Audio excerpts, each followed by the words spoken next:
Hello everyone, welcome back for another episode of Higher Success. My name is Sneha and I am the CEO of Spectrum Success. In today's episode, we will be talking about disclosing your diagnosis. Should you, and if so, to whom and when? A little bit about myself first. I have a master's in psychology and I am a board certified behavior analyst. I've been working with individuals of all ages who have been diagnosed with autism for about 5 years now. And it's a common question for those of you entering the workforce. Should I, in my interview, let my future potential employer know about my autism diagnosis? Or should I wait until after the interview? Or should I not talk about it at all? Now, unfortunately, there is no right answer. There are pros and cons of disclosing your diagnosis. I'm going to go over some of those today.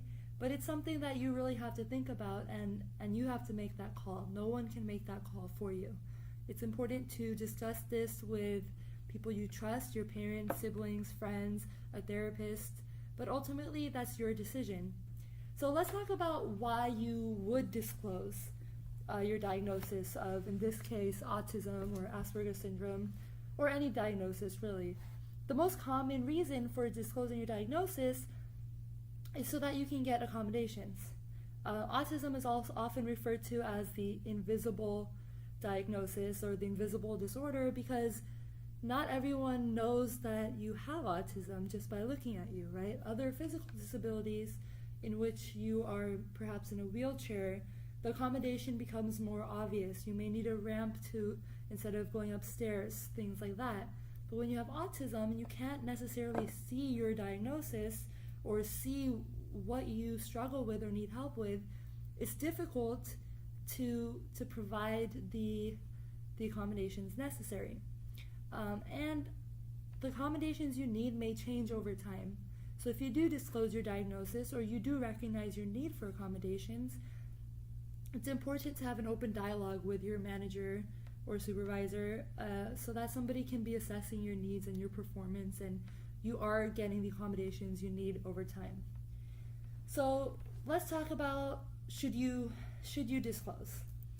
I could go on for hours about this topic, but to break it down simply, I would say no, you should not disclose if you do not think your autism hinders you from performing your job responsibilities for that particular job, right? So I think it's also important for you to discuss that with family members and maybe a job coach or previous employers to get feedback and see if you think that your diagnosis, if they think that your diagnosis has affected your ability to complete tasks at your job, right?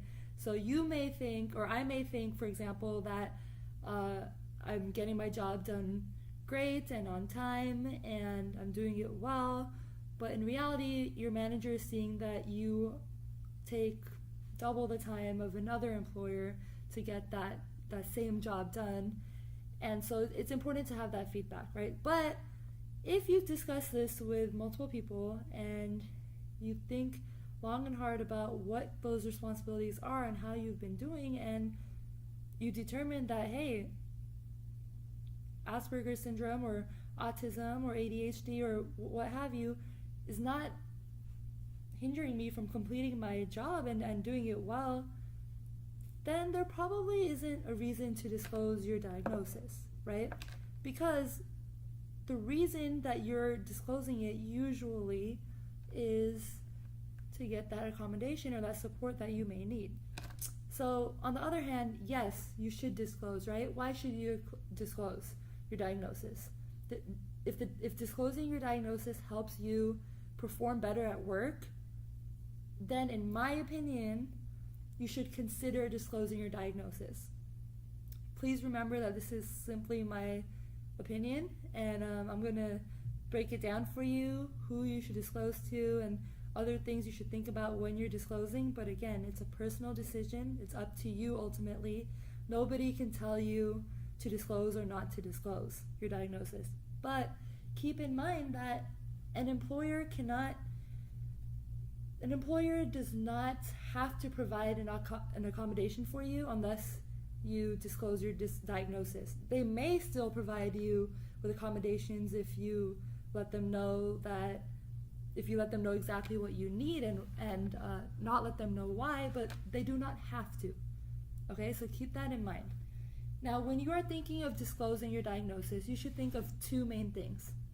One, what are the functions of your job, and what do you have to do on a daily basis, right? And how will your diagnosis affect your ability to do those things, okay? And two, what types of supports and accommodations would you need to make sure that you can do your job in the best possible way, right? And an employer cannot meet your needs if you do not know your needs. So it's important to think about that. When you're disclosing your diagnosis, you're not just going in there and saying, hi, I have autism and I want this job, right? There's a reason for you disclosing your diagnosis, and you're gonna have to do a little bit of work before you go into that interview or before you go to your first day at work if you want to disclose your diagnosis. Again, having the support of your family or a job coach or a therapist would come in really great at this point. And if you do decide to disclose your diagnosis, let them know why you're disclosing it, right? You can let them know that you wanted to disclose your diagnosis because you know that you can do the job well with the right accommodations. And give them examples in the past of how you've done that, how you've done the job well with simple accommodations. And that might not be from a previous job if you don't have job experience. It could even be in school or a volunteer activity or with a sport that you played. Give examples and focus on your qualifications, focus on your abilities, right? Show how you are qualified to do the job well. And in some cases, in many cases, your diagnosis is seen as a strength. So think about that. A lot of job sites these days are recognizing the value of employers on the autism spectrum. So think about certain qualities that you have and how those qualities will help you perform better than another employee may. So that's a very simple breakdown of yes or no, should you diagnose or not. Again, it's a very personal decision and it's up to you. Some examples of accommodations could be, I think when employers think of accommodations, they think of they're going to have to, change the entire setup of their workplace or make drastic changes, but that's simply not true, right? Some simple accommodations would be having visual reminders. So, or a list of tasks that you have to do or notes. So I'm sure you guys have noticed every now and then I glance to the side, and that's because I have a visual breakdown of all my talking points on this big whiteboard over here. Right? So those are all my notes, but I'm sitting here for 10-15 minutes at a time. I may not remember everything that I wanted to talk about, so I have my notes up there on the wall. There's nothing wrong with that, and it's actually quite a simple accommodation, right? If you don't know, or if you're still learning the ropes of the job, and you need a breakdown of each step, that's okay. You can do that. You can use your phone. These days, phones have so many great apps. They have reminder apps, they have notes apps, you have the calendar app to keep track of your schedule.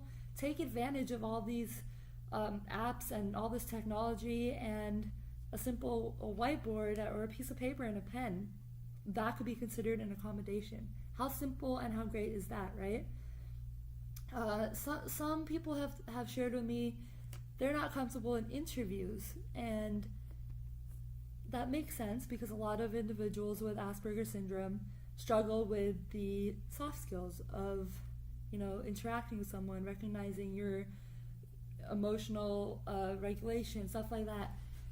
So if you're going to ask for an accommodation in an interview, it might be interesting, or it might be helpful to ask if the employer or the hiring manager wouldn't mind giving you a task and then watching you do that task, or having you work in the office for half an hour or something like that and observing you instead of having that one-on-one back and forth, because then they can see how well you do the actual job itself, right? Yes, it is important to develop and work on those soft skills, but ultimately employers want an employee who can do the job and do it well. So something simple like that, if you're going to decide to tell them during an interview. Now that leads me to when should you tell your employer if you're thinking about it, right? If you're thinking about disclosing your diagnosis. Some people would like to tell them during the interview, and that's fine. I would recommend, if you need some sort of accommodation during the interview, to do so then, before your interview or during your interview in the beginning, so that they can accommodate you. If not, though, in my personal opinion, I would wait till you're hired and then let them know that you need certain accommodations, and let them know why, and they should be willing to work with you. And when I say them, you should first go to your HR, human resources department. If your company has an HR team, they would be the best one to speak to. And if you do disclose your diagnosis, know that it is an employer's responsibility to keep that diagnosis confidential. So just because you let them know that you have this diagnosis doesn't mean that they can go and tell the rest of the company or other employees about your diagnosis. They're obligated to keep that confidential.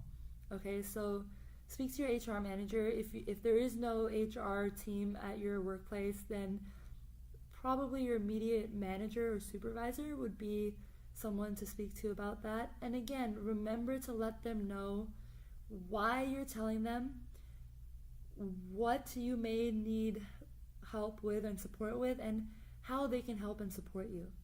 All right? Again, an employer does not have to help you unless you disclose your diagnosis, and once you do disclose your diagnosis, it's your responsibility to take it to that next step and let them know how they can help, right? If you don't know that answer, then they probably won't either.